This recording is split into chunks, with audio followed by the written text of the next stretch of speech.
बिस्मिल्लाहिर्रहमानिर्रहीम। अस्सलाम वालेकुम। मैं हूं अब्दुर्रहमान खान और आपको AR Khan official YouTube channel के प्लेटफॉर्म से आपको खुशामदीद कहता हूं। नाजरीन, वजारत ख़जाना ने राइट साइजिंग के नाम पर तकरीबन 1.5 लाख सरकारी असामियों को ख़त्म करने का फैसला किया है। इस फैसले के मुल्की मईशत पर और हुकूमती अखराजात पर क्या असरात मुरतब होंगे? राइट साइजिंग में आखिर ऐसे कौन से नकाइस हैं जो इसको रॉन्ग साइजिंग बनाने पर मजबूर कर रहे हैं? क्या ये राइट साइजिंग का फार्मूला रियासत के दीगर इदारों के ऊपर भी नाफिजुल अमल होगा? इन तमाम सवालात पर हम बात करेंगे।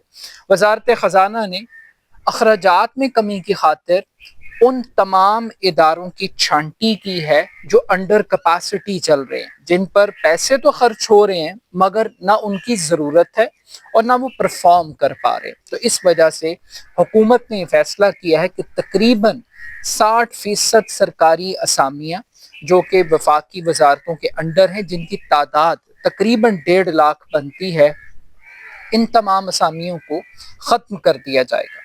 और हुकूमत का एक टारगेट है कि तकरीबन 900 अरब रुपए की रकम हुकूमत इन वजारतों को चलाने के लिए खर्च करती है।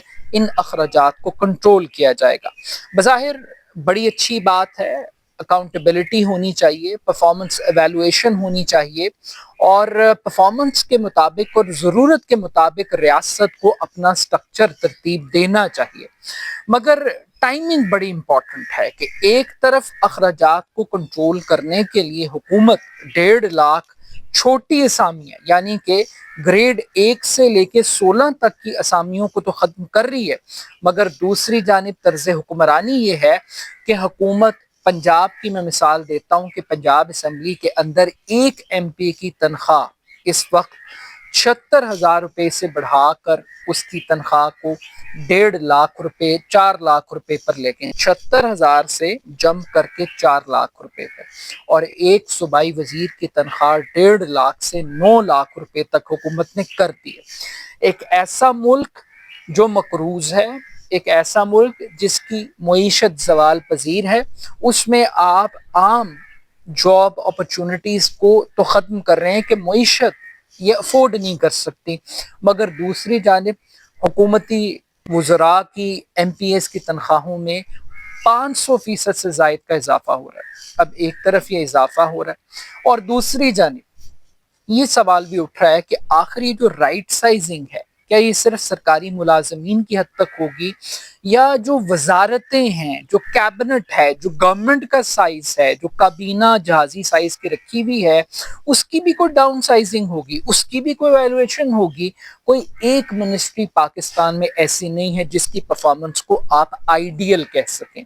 वजारत खजाना से शुरू कर लीजिए, बिजली किस भाव बिकेगी, पेट्रोल किस कीमत पर जाएगा, कौन सा टैक्स लगेगा, कौन सा टैक्स नहीं लगेगा, आपकी इकोनॉमिक पॉलिसीज क्या होंगी, ये सारे के सारे फैसले IMF करता है और IMF की डिक्टेशन के ऊपर ये पूरा प्रोसेस काम करता है। लेकिन हमने वजीर खजाना रखा हुआ है, हमने एक डिवीजन रखी हुई है, पूरी फाइनेंस डिवीजन, और इसी तरह से आप डिफेंस देख लें, इस तरह से आप दीगर मामला देख लें, तो एक तरफ हमारे अखराजात में कमी की बातें हो रही हैं और दूसरी तरफ कैबिनेट जो कि 24 अरकान पर मुश्तमिल वफाकी काबीना है, उसमें मजीद वज़रा को ऐड करने की बात की जा रही है। बिलावल साहब की मिन्नतें हो रही हैं कि वो काबीना का हिस्सा बन जाएं। और सिर्फ मामला यही नहीं रुकता, आप ये देखिए कि मजीद कुछ 5 से 6 लोगों के नाम आ रहे हैं, जिसमें हनीफ अब्बासी है, तारिक फजल चौधरी है, दीगर अरकान है, तलाल चौधरी हैं, जिनको कैबिनेट का हिस्सा बनाया जा रहा है। तो क्या हम इतनी बड़ी कैबिनेट अफोर्ड कर सकते हैं? और अगर ये छोटे मुलाजमों की जॉब्स के ऊपर ही आपने शबखून मारना है मुआशी बहरान की बुनियाद पर, तो ये भी एक सवाल उठता है कि पाकिस्तान की जुडिशरी में भी डाउन साइजिंग होनी चाहिए। पाकिस्तान की जो सिक्योरिटी इस्टेब्लिशमेंट है, बिलखुसूस पाकिस्तान का सबसे काबिल फ़ख्र एक ऑर्गेनाइज्ड इंस्टीट्यूशन पाकिस्तान की फौज, क्या उस पर भी कोई डाउन साइजिंग का कोई एलिमेंट आना चाहिए? कुछ कुर्बानी उस साइड से भी आनी चाहिए, क्योंकि अगर हमने ये काम करना है तो ये तनकीद होती है कि अक्रॉस दी बोर्ड पे डाउन साइजिंग होनी चाहिए।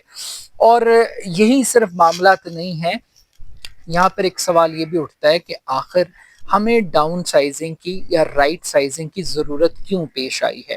تو اس کا سب سے اہم مسئلہ یہ ہے کہ جب بھی پاکستان کے اندر حکومتیں آتی ہیں تو حکومتیں سیاسی طور پر اپنے لوگوں کو نوازتی ہیں، لوگوں کو یہاں ریڈیو کی فارم کے اندر جابس دی جاتی ہیں، بھرا جاتا ہے اداروں کو۔ یہاں پہ ہم نے پولیٹیکل ہائرنگز کی، اداروں کے اندر ہم نے پی آئی اے تباہ کر دی، ہم نے ریلوے تباہ کر دی، ہم نے اسٹیل مل تباہ کر دی، اور یہ جو تباہی اور بربادی کا جو سلسلہ ہے یہ ابھی تک جاری ہے۔ ہم سیکھ نہیں رہے، ہم اپنے اخراجات میں کمی نہیں لے کر آ رہے۔ یعنی آج کی ہی خبر میں آپ کے ساتھ شیئر کر رہا ہوں کہ مریم نواز صاحبہ نے پنجاب کے اندر 5 ڈپٹی کمشنرز کو ان کی 2 ماہ کی تنخواہ کے برابر اعزازیے سے نوازنے کا فیصلہ کیا ہے۔ کیا ہم یہ افورڈ کر سکتے ہیں؟ لاہور کے اندر 2 ارب روپے سے بیوروکریٹس کے لیے گھر تعمیر کیے جا رہے ہیں، کیا ہم یہ افورڈ کر سکتے ہیں؟ اور یہ جو رائٹ سائزنگ کا فارمولہ ہے، کیا یہ ڈی سیز کے اوپر، کیا یہ کمشنرز کے اوپر، یہ جو بادشاہ ہم نے شہروں اور ضلعوں کے اندر جو وائسرے رکھے ہوئے ہیں، کیا ان کے اوپر بھی ہم پریکٹیکلی یہ لگائیں گے؟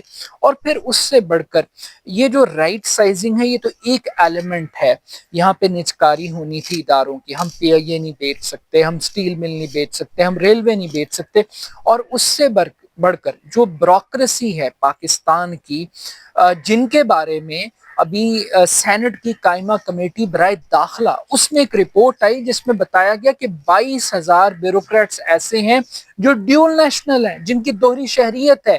تو کیا جن کی جو پاکستان کے سٹیزن بننے پہ اتنے ڈاؤٹ فل ہیں، کیا ہم پالیسیز کا اختیار ان کو دے دیں؟ کیا ہمیں بیوروکریسی کے اندر بھی پھر کوئی رائٹ سائزنگ پالیسی امپلیمنٹ کرنی پڑے گی؟ جو پورے پاکستان کے اوپر قبضہ کر کے بیٹھا ہوا ہے، جو اسٹیٹس کو، جو سول اسٹیبلشمنٹ ہے، جو پولیٹیکل اسٹیبلشمنٹ ہے، تو کیا ہمیں اس کو بھی کسی رائٹ سائزنگ فارمولے میں لانا پڑے گا؟ تو یہ وہ سارے کے سارے وہ بنیادی سوالات ہیں کہ جہاں پر آپ کی وفاقی حکومت کے اوپر 70,000 ارب روپے سے زائد کا قرضہ ہو، جہاں پر آپ کا ایک پاکستانی 2 لاکھ روپے سے زائد کا مقروض ہو، وہاں پر آپ کی جو رائٹ سائزنگ پالیسی ہے وہ صرف نوجوانوں کے لیے ہو کہ ان کو جابز نہیں دینی۔ جابز کریٹ کرنا بھی ریاست کی ذمہ داری ہے، تو کیا ریاست وہ ذمہ داری پوری کر رہی ہے؟ ان تمام موضوعات کے اوپر اگر آپ کا فیڈ بیک ہمارے ساتھ ہوگا تو ہمیں بہت خوشی ہوگی آپ کی رائے کی۔ اپنی رائے ضرور دیجیے گا، میرے یوٹیوب چینل کو ضرور سبسکرائب کیجیے گا۔ بہت شکریہ، اللہ حافظ۔